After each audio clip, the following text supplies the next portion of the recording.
Welcome to my channel, Sunshine Shoulders. I'm Calvin. Thank y'all so much for stopping by again today.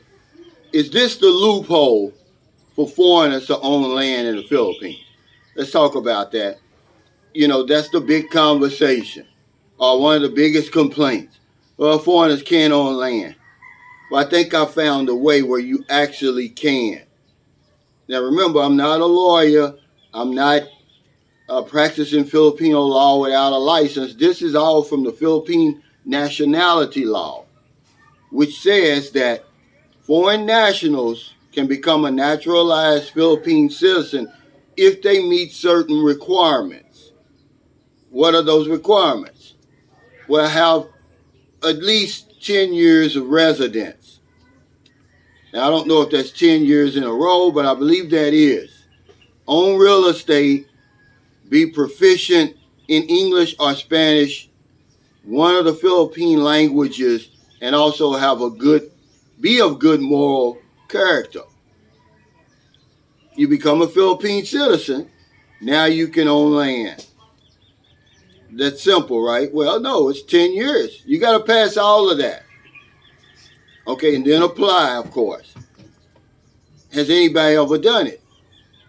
I don't know. Maybe someone out there has done it, but I just stumbled up on this. I was just messing around on the internet. I was like, how do I become a Philippine citizen? Because one of the guys who follows my channel, I don't know if he's a sub or not, I had breakfast with him one time. He said, Cal, you know, I'm never going back to the United States. I'm probably just going to become a Philippine citizen. And I never heard anybody talk about it. He said, yeah, you know, after 10 years you can apply. But yeah, there's a little bit more to it than that. As a foreign national, of course, you know, like I said, you have to master that Philippine language, which that's going to be the deal breaker right there. I mean, you got to be proficient in it. You can't just say, Mayan Buntag, and that's it. But 10 years resident requirement, proficient in English or Spanish, a Philippine language, good moral character, and I forgot, acquire real estate. Okay, that's it. But then it goes deeper and it tells you, because this is under the 1989 Philippine Constitution, and then the 1937 Philippine nationality law. And you can easily look this up on Google. But it says, because it's an old law, so it says, you know, the real estate has to be at least 5,000 pesos. Well, that's basically nothing really. But there you have it, ladies and gentlemen. It doesn't have to be a long, drawn-out video, but everybody goes crazy about that. They say you're crazy for, you know, building a house over here and buying a lot when you can't own it, but technically you can once you become a Philippine citizen. Does that mean rescinding your other citizenship? I don't think so. Because one of the reasons a lot of Filipinos, when they go to America and different places, they don't want to become American citizen. They think they're going to lose their Filipino citizenship, but they don't. You can pledge allegiance again to the Philippines and acquire your dual citizenship. See, I should have told my wife that, but of course I didn't know it at the time. But yeah, I think I found a loophole. If you want to be over here for 10 years, I mean, a lot of us are. Imagine, I'm coming up on 6 years in a row without ever leaving, really. Okay, but maybe the resident requirement, what does that mean? Does that mean a SRRV? Okay, and I think in some cases, if you're married to a Filipina, it drops it down to 5 years. But if I were you and I were really serious about owning land over here and property over here, I would look into that. I'd come over here and, you know, pay a lawyer probably 1,500, 2,000 pesos to sit down and explain that option to me about becoming a Philippine citizen. Okay, so stop with all this, oh, we can't own land over there. Not on day one, you can't. Okay, there are some requirements, and I don't blame the government for that.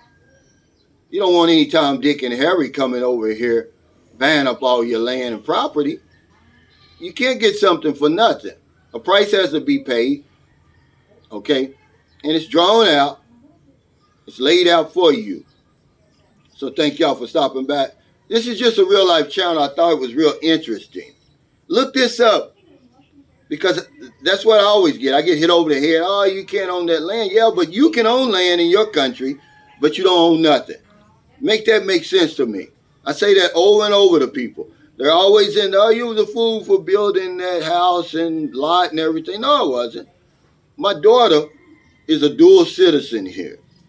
She's going to grow up in the Philippines. She needs a place to stay. I didn't want her staying in a squatters area or somewhere like that. We were talking about this at breakfast yesterday. I had breakfast with 3 friends here, and I just didn't want her living like that. And there's a certain level that I won't live. Okay, because you can live cheap here. You can live very cheap here if you're willing to go down to that certain level, which I'm not going to do, and I'm not going to allow my daughter to do as long as I'm able. Okay, so it takes very little to maintain this house. The biggest bill is going to be the electric bill. Okay, which it's almost really put it out of reach, guys. So, that's just something to think about when you do want to build a house for your girlfriend or wife. See, these electric bills, it could be a deal breaker unless you're going to leave her a lot of money too, because you're talking about her whole paycheck. If Merlin was still working, my last bill was 17,462 pesos. Just say it goes back down to the normal 8,000. That's still a lot. But it's not impossible because she can rent that guest house out, for 10, 12,000 per month with everything included. Somebody would rent that. Trust me. Okay. I would if everything was included, even Wi-Fi.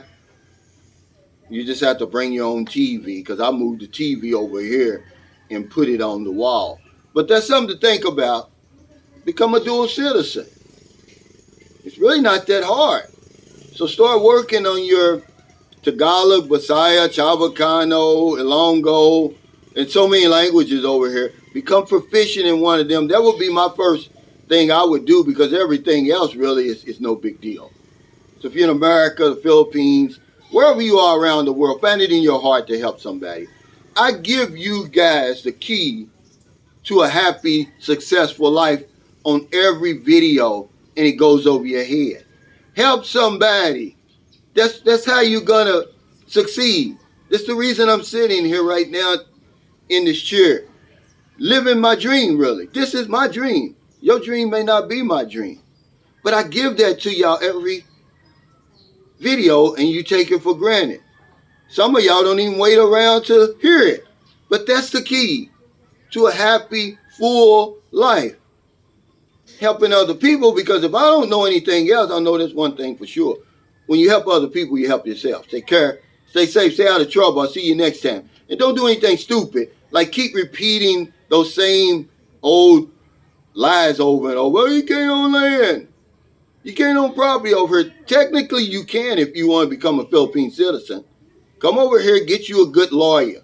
Sit down and talk to him about that dual citizenship. But you can't get something for nothing. A price has to be paid. They laid it out for you. It's very simple. So start working on your Bisaya today.